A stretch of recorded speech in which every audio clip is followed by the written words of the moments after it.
सभी प्यारे दोस्तों को अनुसर का प्यार भरा नमस्कार। और ईएमआरएस की एग्जामिनेशन की जो लोग तैयारी कर रहे हैं वो लोग अब इस चैनल पर बिहार के साथ साथ ईएमआरएस के क्वेश्चन भी हल करेंगे। ये क्वेश्चन मैं आपको वो दे रहा हूँ जो आपको चैप्टर मैक्सिमम टच करते हुए होंगे और बहुत ही इम्पॉर्टेंट है। ये मान के चलिए कि ये क्वेश्चन आपको एग्जामिनेशन में कोई ना कोई दावा करेंगे। तो कहने का तात्पर्य ये है कि अगर आपके हौसले बुलंद हैं तो फिर आप कुछ भी कर सकते हैं। जीवन के हर उस पर्याय को साबित कर सकते हैं जो आपकी लाइफ से जुड़ा हुआ है। तो चैप्टर की शुरुआत यानी कि ये हम लोग क्वेश्चंस करेंगे और ये क्वेश्चन ये मान के चलिए कि बहुत ही इंपॉर्टेंट है। इतने इंपॉर्टेंट क्वेश्चन आपको मिलना मुश्किल है, ऐसे में आपको क्वेश्चन देने की कोशिश कर रहा हूँ। तो पहला क्वेश्चन आपकी स्क्रीन पर आपके सामने बिल्कुल साफ दिखाई दे रहा है कि the specific conductance is represented by the formula. विशिष्ट चालकता को किस सूत्र से प्रदर्शित किया जाता है, ये आपके सामने है। और कहने का मतलब है यहां पर डायरेक्ट फार्मूला पूछा है तो kappa is equal to L upon A into 1/r, ये फार्मूला होता है, याद कर लीजिए। और यही फार्मूला आपको बहुत ही कामयाबी दिलाएगा। ये क्वेश्चन लगभग और लगभग मान के चलिए आना निश्चित है। तो इसका आंसर आप सेकंड नोट कर लीजिए अच्छे से।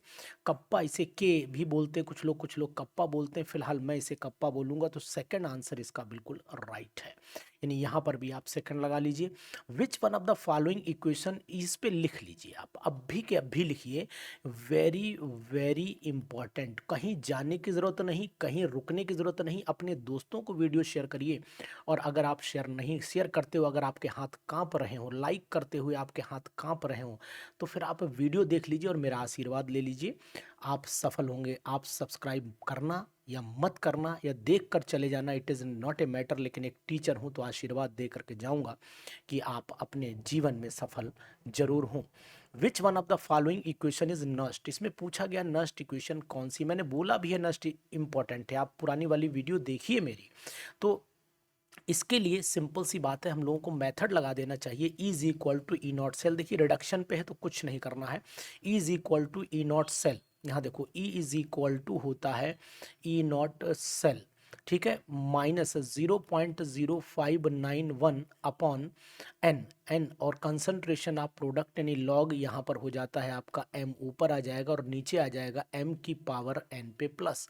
लेकिन इन्होंने इसमें क्या कर रखा है, यहाँ पर सब ऊपर ले ली, तो इसको जब ऊपर लाओगे तो ये साइन प्लस में हो जाएगा। यानी कहने का मीनिंग सिर्फ यही कि आंसर जो सटीक होगा वो पहला वाला ही बिल्कुल एग्जैक्ट आंसर है, क्योंकि ये वैल्यू जब आप पलटेंगे ना तो यही आंसर मिलेगा। ई इज इक्वल टू हो जाता है ई नॉट सेल, माइनस की जगह प्लस हो जाएगा 0.0591 अपॉन एन, लॉग ऊपर आ जाएगा एम की पावर एन, और एन पे क्या है प्लस लगा हुआ है, ये चीज़ ऊपर आ जाएगी। तो ये चीज़ आपको ध्यान देना, लॉग के बेस में ए लिखा हुआ है, it is not a matter, वो हर जगह लिखा हुआ है, तो उससे आप परेशान ना होइए, वो कॉमन है। वही क्वेश्चन आपको यहाँ पर हिंदी में साफ दिखाई दे रहा है, वही क्वेश्चन आप ये लिख लीजिए। अभिक्रिया के इलेक्ट्रोड विभव के लिए नष्ट की समीकरण क्या होगी। यार इतने अच्छे क्वेश्चन है फिर भी आपने अभी तक एक कमेंट नहीं किया है, तो कम से कम यार देख रहे हो वीडियो, इतना तो अनुसर के लिए फर्ज बनता है कि एक कमेंट लिख दो अच्छा सा। मुझे भी लालच रहता है कि आप एक अच्छा कमेंट लिखेंगे और मुझे आपके इस कमेंट का इंतज़ार भी रहता है। तो कम से कम इस इंतज़ार का तो थोड़ा सा यार ध्यान दो, एक कमेंट प्लीज़ लिखिए, जल्दी से उंगली चलाइए फटाक से। और नेक्स्ट क्वेश्चन की तरफ हम बढ़ रहे हैं और आप जब तक कमेंट लिखिए। द रेट ऑफ रिएक्शन, यहाँ पर रेट ऑफ रिएक्शन की बात हो रही है, यानी कि अभिक्रिया की दर जो होती है वो ये दे रखी है, R is equal to A into B. और अगर रिएक्टेंट एक्सिस में कर दिया जाए तो फिर आप समझिए कि ये सिर्फ भाई जिसको एक्सिस में कर दिया उसे नेग्लेक्ट कर दिया गया। जब नेग्लेक्ट कर दिया गया तो फिर ए बचा, तो यानी फर्स्ट ऑर्डर में चली जाएगी। तो सिंपल सा मैं यहाँ फर्स्ट ऑर्डर को ऑप्शन दूंगा और पहला ऑप्शन इसे सही बनाऊंगा, यहाँ पर ये आंसर आपका सटीक बैठेगा। बहुत ही इंपॉर्टेंट। अरे यार ये क्वेश्चन तो आएगा भाई, ये क्वेश्चन कैसे छोड़ रहे हो भाई, जरूर करो इसे यार। फोर्थ वाला, द आईयूपीएसी नेम, आपको पता है ये पायराडीन है, जानकारी में तो है ना भैया कि ये पायराडीन है। जिसे आप pyridine बोलते हो, देखो यहाँ लिखा है pyridine, तो IUPAC नाम इसका pyridine नहीं है, IUPAC नाम इसका एजाइन होता है ना। इसका IUPAC नाम क्या होता है, एजाइन होता है। तो फिर मैं आपको ये बताने की कोशिश करूंगा कि आंसर आप एजाइन लगाइए, सेकंड वाला ऑप्शन इसमें सही करिए आप। कौन सा ऑप्शन सही करेंगे, सेकंड वाला ऑप्शन आप सही करेंगे, इस बात का आपको ध्यान देना पड़ेगा, बहुत इंपॉर्टेंट है यार भाई, लिख लो, आ गया समझ लो क्वेश्चन। या इसका IUPAC नेम क्या है बच्चा, एजाइन है, तो यहाँ पर एजीन भी एजाइन पढ़ा जाएगा। The orbital angular momentum of 2s orbital, formula तो आपको पता ही होगा, फार्मूला क्या होता है, orbital angular momentum is equal to हो जाता है आपका, फार्मूला याद कराओ, अंडर रूट में L+1 ही तो होता है, L+1 H/2 पाई। L की वैल्यू s ऑर्बिटल के लिए 0 हो जाती है, देखो यहाँ s ऑर्बिटल है ना, ये कोणीय संवेग 2s है ना, तो s ऑर्बिटल के लिए 0 हो गई, तो सब कुछ वैल्यू 0 हो गई, तो सब मामला हीरो हो गया भैया, तो आंसर भी 0 हो जाएगा, तो यहाँ पर भी 0 नोट कर लीजिए, है ना बढ़िया क्वेश्चन। अब भी अगर आपके हाथ कांप रहे हैं तो फिर वीडियो लीव कर दीजिए, कोई आपको नहीं कह रहा है कि आप पढ़िए, क्योंकि अगर कोई टीचर कोई शिक्षक आपके लिए थोड़ा सा करता है तो एक कमेंट तो ही मांग रहा है यार, भीख नहीं मांग रहा हूँ, कमेंट मांग रहा हूँ, एक कमेंट लिखो। Which one of the following, एक क्वेश्चन आने हैं, which of the following represent the एक्नोबोरेन। एक्नोबोरेन का मतलब ये होता है कि पहले तो मैं आपको निडोबोरेन बता देता हूँ, फिर एक्नोबोरेन बता देता हूँ, है ना, एरेक्नोबोरेन भी बोलते हैं इसे, कोई दिक्कत नहीं, एरेक्नो भी लिखा हुआ है, देख लीजिए। तो देखो पहले तो निडोबोरेन समझो, तो यहाँ पर BN अगर मैं लिखता हूँ, यहाँ पर BN और यहाँ पर H लिख देता हूँ, और H का नंबर जो है N+4 है, तो ये निडोबोरेन में चला जाता है।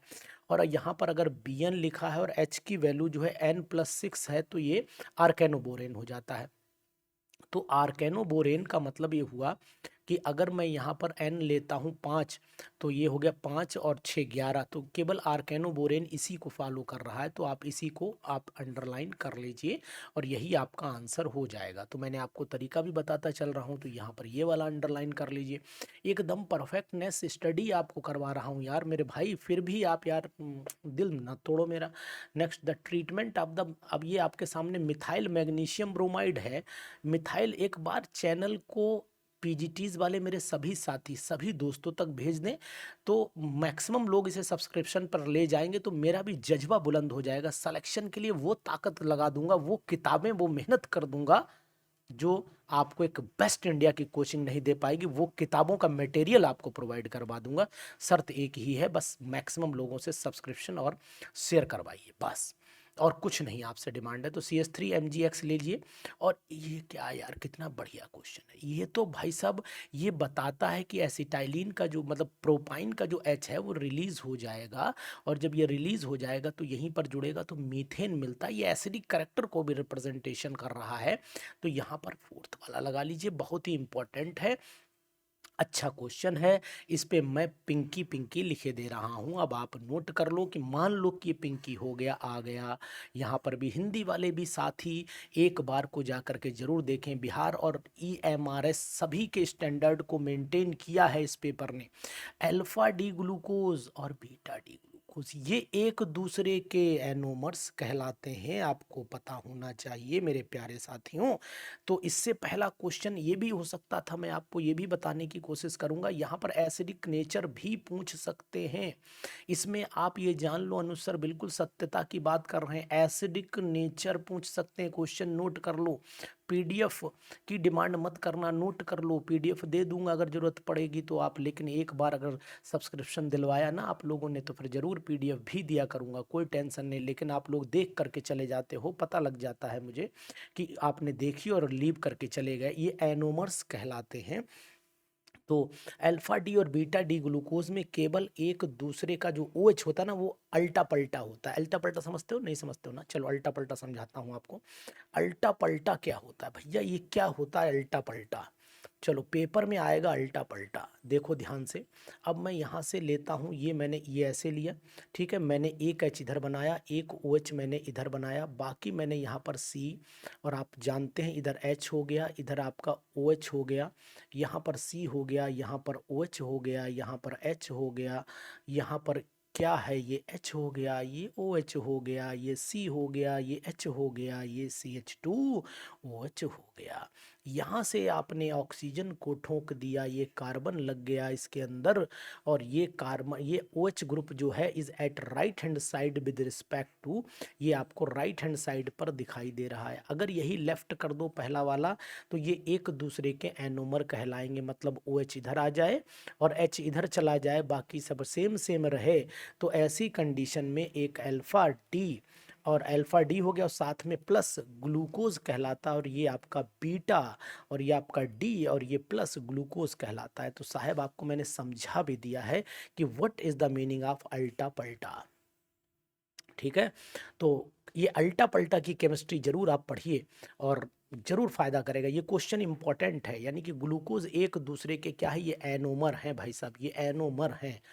कितना बढ़िया क्वेश्चन है, कितना बुलंदी के साथ दहाड़ रहा है क्वेश्चन। तो ऐसे ही आप भी दहाड़िए और ईश्वर करे आपका सिलेक्शन हो जाए। ईश्वर परमात्मा से प्रार्थना करूंगा जो लोग भी मेरी वीडियो को देखें और कमेंट करें वो निश्चित सफल हो जाए अपने जीवन में, है ना।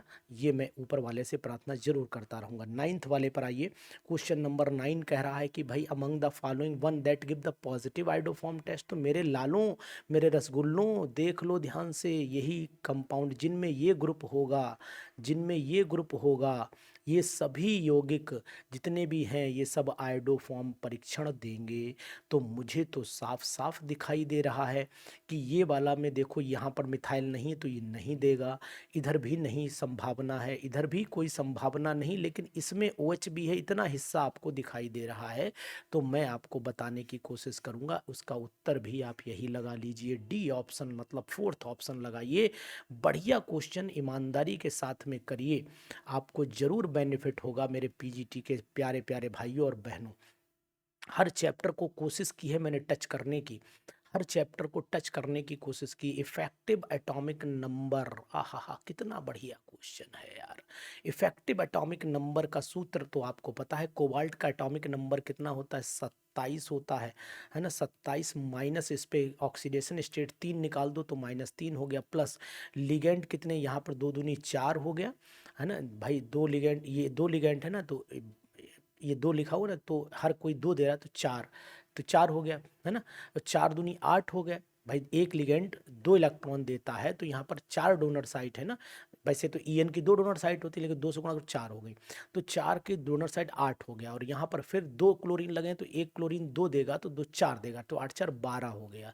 तो ये 12 जोड़ दीजिए, तो इसका मतलब टोटल आंसर आपका 36 आ जाएगा भाई। जोड़ करके देख लीजिए, 3 घटाइए 24 और ये 12 36 हो जाएगा। तो उत्तर ये आपका 36 लगाना पड़ेगा आपको। यहाँ पर संकुल आयन जो आपको दिख रहा है, कोल्ड का प्रभावी परमाणु क्रमांक भी आपको दिखाई दे रहा है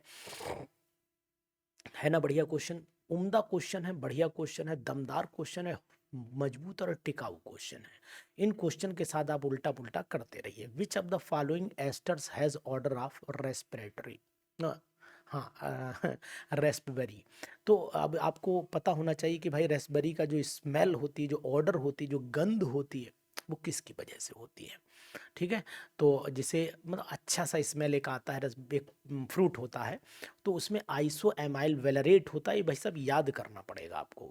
आइसो एमाइल, एमाइल एल्कोहल है ना। ऐसी तरीके से एमाइल वेलरेट होता है, इसमें फ्रूटी स्मेल आती है, बढ़िया सुगंध आती है, तो नोट कर लीजिए। The reaction of the 1 bromo 3 chloro cyclobutane. तो ये 1 ब्रोमो और 3 क्लोरो, तो भाई साहब मैं आपको बताने की कोशिश ये करूँगा कि अटैक किस साइड से होगा, पहले तो ये जानना जरूरी है। तो मैंने क्या काम किया, देखो ये मैंने लगाया क्या है, साइक्लोब्यूटेन है ना।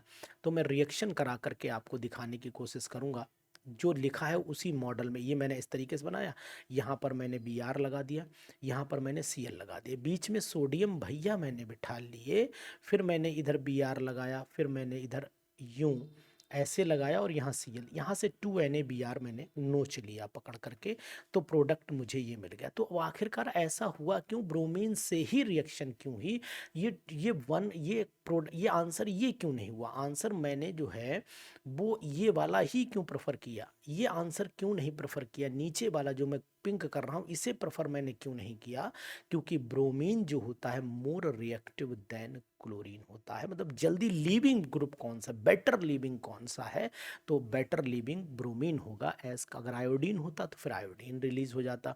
तो इसका मतलब आंसर नंबर यहाँ पर 1 हो जाएगा। हिंदी भी आपको बाकायदा दे रखी है, वो भी आप नोट कर सकते हो, ये प्रोडक्ट बनेगा, है ना, ये बात ध्यान दीजिएगा। इंपॉर्टेंट क्वेश्चंस की पूरी सीरीज है। अब भी अगर अनुसार को आप नहीं कमेंट कर पा रहे हो तो फिर शायद ये आपकी अपनी सोच है, इसे मैं नहीं बदल सकता हूँ। बहुत ही very very important question for EMRS examination, organic chemistry का धमाका है इसे बोलते हैं, और बिहार के भी इसमें बहुत इंपॉर्टेंट है। इन the following reaction, basic character की बात कर रहा है, तो बेसिक करेक्टर में अगर मुझे समझ में आता है कि इसका बेसिक करेक्टर क्या होना चाहिए, तो मैं आपको बताने की कोशिश करूंगा कि सबसे ज़्यादा तो यही बेसिक होगा, पहले ही वाला सबसे ज़्यादा बेसिक होगा, क्योंकि इसके पास जो है वो लप्पू हैं लोन पे, 1 2 3 बैलेंसी लोन पर इजी वे में है, तो सबसे ज़्यादा पहला होगा। उसके बाद आ जाओ इसके पास, तो इसके पास भी लोन पेयर है, लेकिन ये लोन पेयर डीलोकलाइज नहीं है, फिर भी इलेक्ट्रोनेगेटिव लगा, खिंचाव तो रहेगा, तो इससे तो कमजोरी पड़ जाएगा, तो तीसरा नंबर हो जाएगा।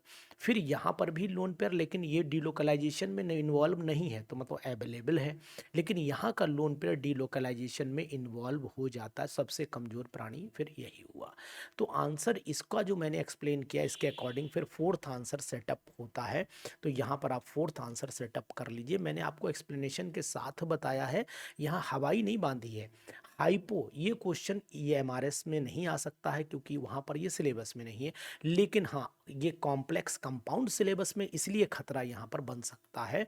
तो ये मैंने कई बार बताया कि ये एक अच्छा कॉम्प्लेक्सिंग एजेंट है, बहुत अच्छा कॉम्प्लेक्स बना लेता है रिएक्शन करने के बाद, इसीलिए फिर इसका उत्तर यही है कि एक प्रबल कॉम्प्लेक्स एजेंट होता है। ये ग्लूकोज दिख ही रहा है, HiO4 के साथ में रिएक्शन करा दो तो आपको फॉर्मिक अम्ल मिल जाता है, यानी कि यहाँ पर 5 बन जाएंगे, HCOOH बन जाते हैं, और साथ में आपका फॉर्मेल्डिहाइड HCHO भी बनता है। तो मुझे उम्मीद है कि दोनों बन रहे हैं, तो इसका मतलब हुआ कि जनाब उत्तर जो होना चाहिए वो ये होना चाहिए, यहाँ 1 और 2 दोनों होंगे, है ना। बढ़िया क्वेश्चन, अभी आप सल्यूट मार दो एक बार वीडियो को, ये सॉलिड से आ गया, बहुत ही अच्छा क्वेश्चन, कई बार मैंने आपको करवाया है।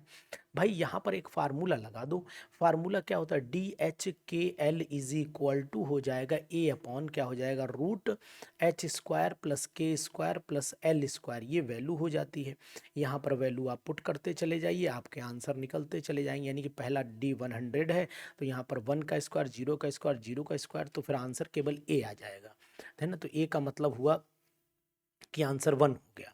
इसी तरीके से दूसरी वैल्यू पुट कर दो, H² L² KL², तो यहाँ पर हो जाएगा आपका 1 दो जगह हो जाएगा, तो यह आपका 1 ये हो जाएगा 1/√2 हो जाएगा, तो फिर आंसर उसके बाद तीसरे में 1/√3 हो जाएगा। तो 1 का मतलब हुआ कि आंसर में कौन सा लगाऊं, आंसर में फर्स्ट लगा लेता हूं।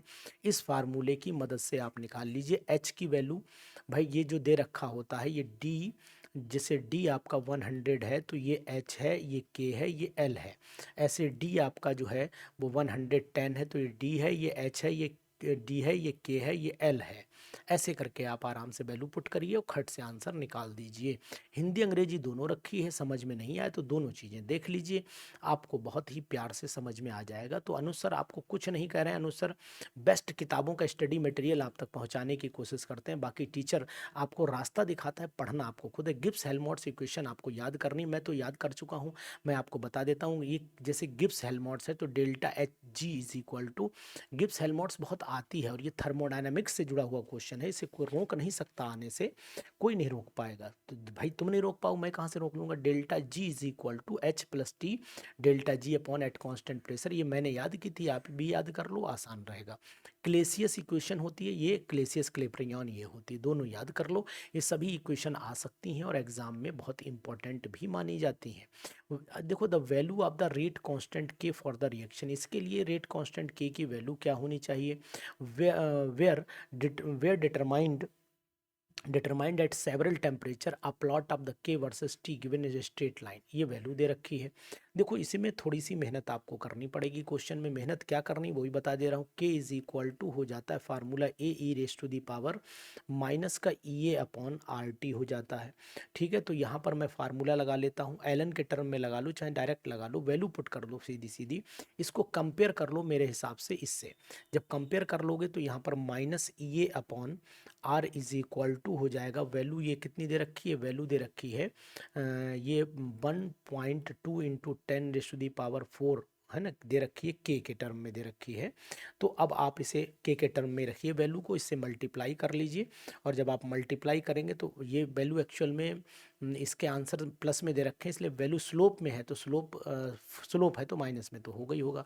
तो इसका मतलब है ये माइनस काट दो, तो E A is equal to आ जाएगा आपका, E A is equal to R into 1.2 into 10⁻⁴ हो जाता है।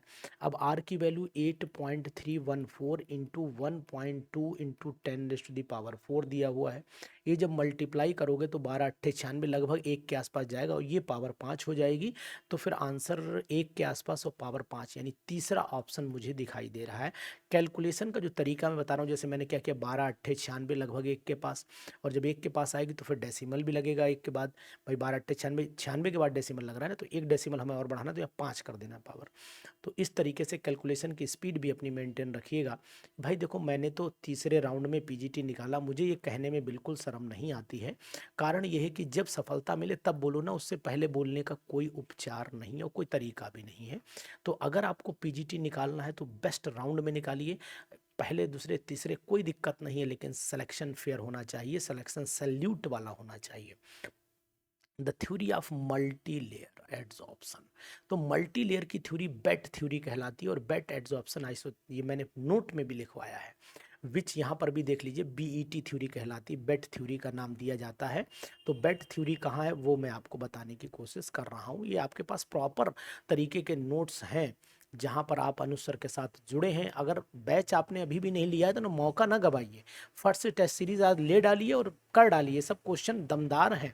विच of the following technique use to determine the number of the unpaired electron, तो न्यूक्लियर मैग्नेटिक रेजोनेंस ही यूज की जाती है। तो 20 वाले का धमाल मचा दीजिए, 20 क्वेश्चन का न्यूक्लियर मैग्नेटिक रेजोनेंस ही होती है। लेकिन मैं आपको एक चीज और बताने की कोशिश करूंगा कि अगर मैं आपको ये देखूं तो मुझे जो पता है कि विच of the following technique determine the unpaired electron, तो स्पिन ESR भी यूज़ की जाती है। तो इसका मतलब है कि इन्वेस्टिगेशन जो है वो electron spin resonance spectroscopy organic और इनऑर्गेनिक के फ्री रेडिकल में भी काम करती। तो मुझे जो लगना चाहिए आंसर परफेक्ट, तो मेरे हिसाब से इलेक्ट्रॉन स्पिन रेजोनेंस आना चाहिए, और इसी से हम लोग फ्री रेडिकल की जानकारी लेते हैं। और फ्री रेडिकल की जब जानकारी लेते हैं तो फ्री रेडिकल में अनपेयर्ड इलेक्ट्रॉन होते हैं, और अनपेयर्ड इलेक्ट्रॉन का मतलब फिर वही वो पूछ भी रहा है। तो यहाँ पर आंसर 20 का सेकंड आना चाहिए, न्यूक्लियर मैग्नेटिक रेजोनेंस मेरे हिसाब से नहीं आना चाहिए। ठीक है, तो इस पे टिक कर लीजिएगा। बहुत ही इंपॉर्टेंट क्वेश्चन की सीरीज आपके सामने, अगर कोई डाउट कंफ्यूजन लगे तो बताइएगा।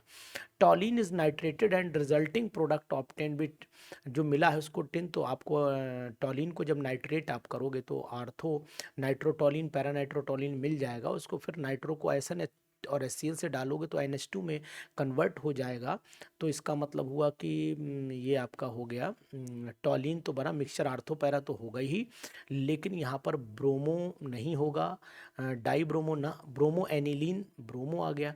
द प्रोडक्ट ऑब्टेन्ड इज, अच्छा डाईएजोटाइज भी कर दिया, तो इसका मतलब CH3 ग्रुप रहेगा, CH3 ग्रुप रहेगा, वो N2Cl हो जाएगा, उसके बाद Br आ जाएगा। Very good. तो आपको टॉलिन तो रहना ही रहना, लेकिन उसकी जगह Br आ जाएगा, तो यानी कि पहला वाला पार्ट ही इसका सही है। मिक्सचर ऑफ आर्थोब्रोमोटॉलिन एंड पैराब्रोमोटॉलिन, रिएक्शन करके बताता हूँ आपको, अच्छा क्वेश्चन है ये। आपने लिया यहाँ पर टॉलिन, टॉलीन को नाइट्रेशन करा दो, ये मैंने टॉलीन ले लिया और टॉलीन को आप नाइट्रेशन करा दो। तो यहाँ एरो पे नाइट्रेशन तो समझते हो ना, नाइट्रेशन का मतलब है कंसनट्रेटेड HNO3 और H2SO4। तो मैंने ये आर्थो नाइट्रोटॉलीन और पैरा नाइट्रोटॉलीन बना दिया। यहाँ पर लिख दिया मैंने आर्थो नाइट्रोटॉलीन, और इसी के बगल में लिख दिया उल्टा पुल्टा, समझते हो ना, उल्टा पुल्टा रिएक्शन। तो इसी के बगल में लिख दिया मैंने CH3NO2 पैरा नाइट्रोटॉलीन। इनको दोनों को SnHCl डाल करके भैया मैंने रिड्यूस करा दिया।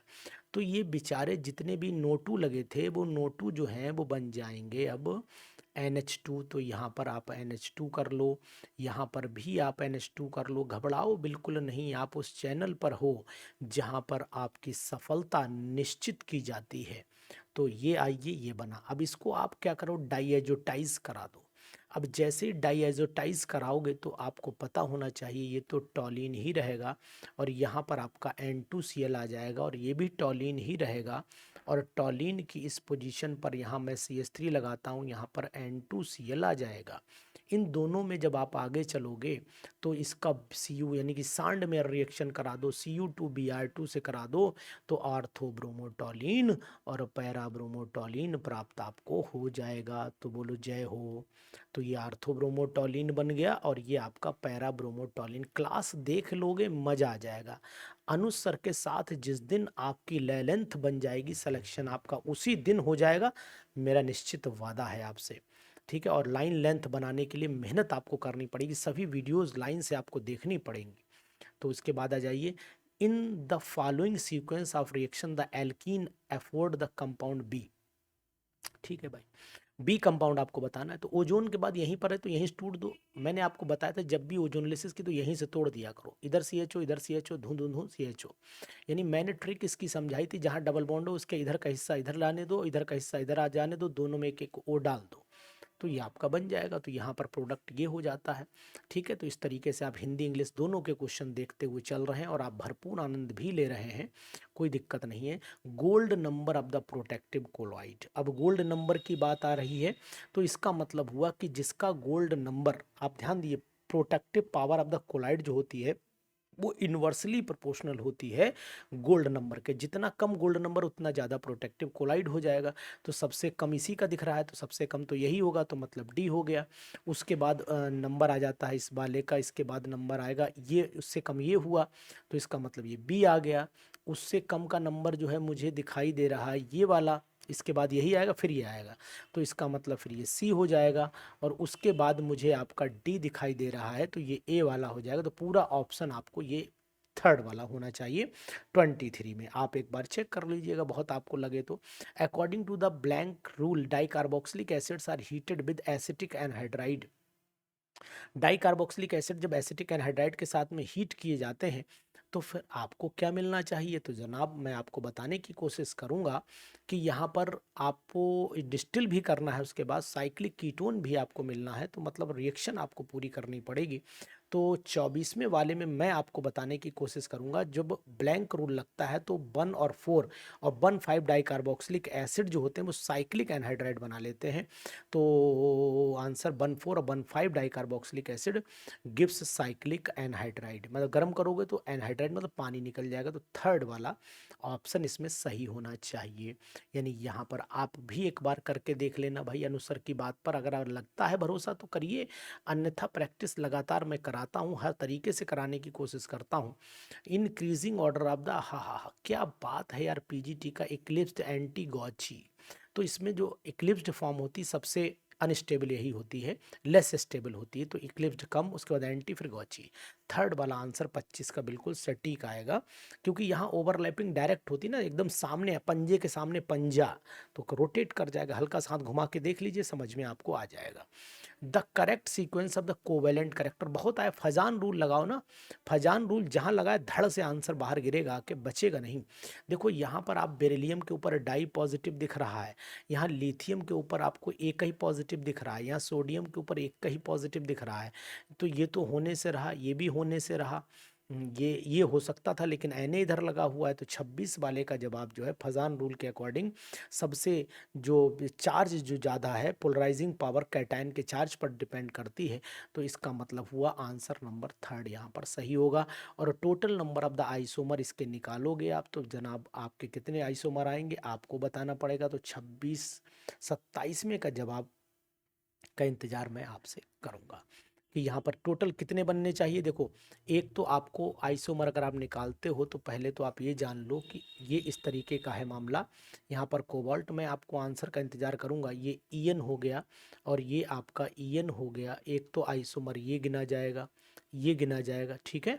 और इसके बाद ये इसे एक ही गिनोगे, उसके बाद आप बनाओगे ये वाला आइसोमर बनाओगे, तो ये वाला बना लो आप, ये CO हो गया, ये ईएन हो गया, एक ईएन इधर लगा लो, एक ईएन इधर लगा लो और एक Cl इधर लगा लो, एक ये मानोगे, इसका फिर एक मिरर इमेज मानोगे। मतलब मेरे हिसाब से फिर टोटल आपका आंसर 3 होना चाहिए, 4 नहीं होना चाहिए। 4 मत बनाइएगा, 3 ही आंसर इसमें आएगा भी, तो ये भी बात ध्यान रखिएगा। तो कैसे लगे क्वेश्चन, हिंदी इंग्लिश दोनों का मिक्सचर था, भरपूर आनंद के साथ आपने क्वेश्चन किए।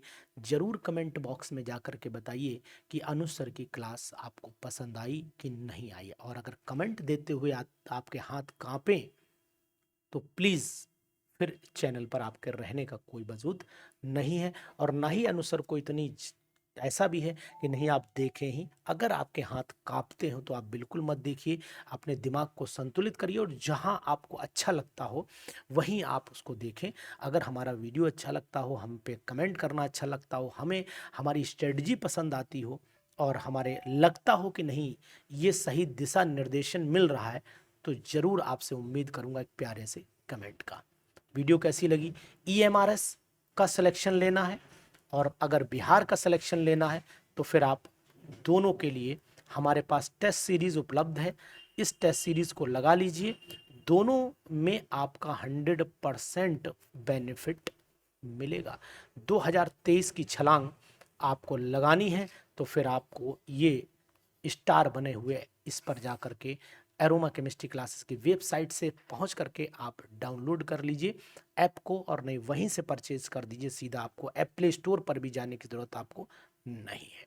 ठीक है ना। तो वीडियो कैसी लगी, क्वेश्चन कैसे लगे, जरूर बताइएगा। Thank you, have a nice day.